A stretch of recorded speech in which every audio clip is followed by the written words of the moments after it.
전북과 충남 일대 금은방 5곳을 털어 달아난 사건과 범인 검거 소식을 지난주에 전해드린 적 있습니다. 소년원에서 출소한 19세 남성의 단독 범행이라는 게 경찰의 입장인데 다른 누군가와 범행을 공모했다는 의혹이 강하게 제기되고 있습니다. 정자영 기자가 단독 취재했습니다. 지난 2일 새벽 전북 군산의 한 금은방 유리문을 깨고 귀금속을 훔쳐 달아난 19살 정모 씨.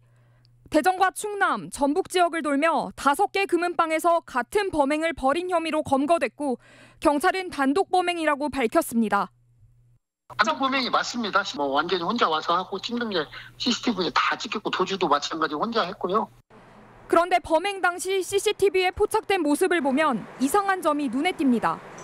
출입문에 휴대전화를 바짝 대고 금은방을 살피던 정 씨. 내부 사진을 찍는 듯 휴대전화에서 불빛이 반짝입니다. 그리고는 누군가와 연락을 취하는 듯 주위를 살피며 한참 동안 휴대전화를 만지작거리던 정 씨는 그제서야 망치를 꺼내 범행에 나섭니다.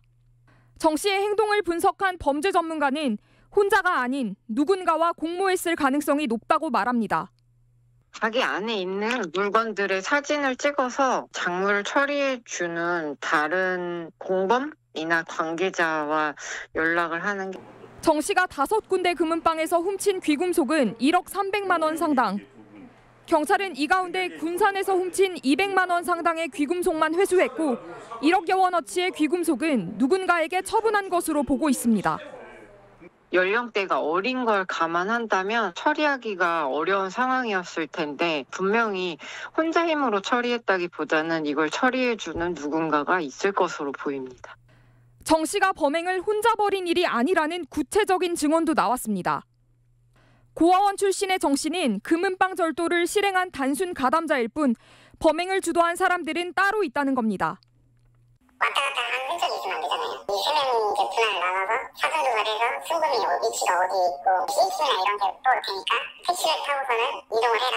그러고 나서 이제 갈아입을 옷이랑 망치나 이런 거 해서 다 썼다고 하더라고요. 그런데 경찰은 정 씨의 범행을 사실상 단독 범행으로 결론짓고 수사를 마무리하고 있습니다.